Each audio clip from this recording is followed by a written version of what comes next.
تیسری اہم بات یہ ہے کہ تراویح کے اندر دو سنتیں، ایک سنت یہ ہے کہ تراویح جو ہے وہ قرآن مجید شروع سے لے کر آخر تک تراویح میں سننا، یہ ایک الگ سنت ہے،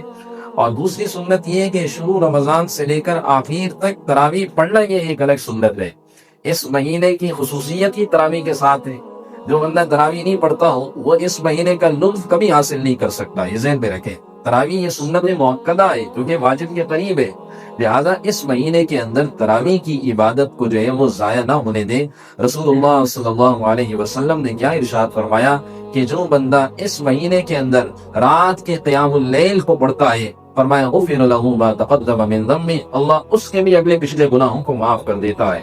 جہاں پر نفلوں کا ثواب فرضوں کے برابر ہے، اور جہاں پر ایک ایک سجدے پر 1,500 نیکیاں ملتی ہے، جہاں ایک ایک عمل کو کئی کئی گناہ کے برابر ثواب دیا جاتا ہے، تو ہم اس کو کیوں ضائع ہونے دیں؟ لہذا تراویح کی اس سنت کو جو ہے وہ ضائع نہ کریں، اور آخر تک یہ عزم کریں کہ ہم نے تراویح پڑھنی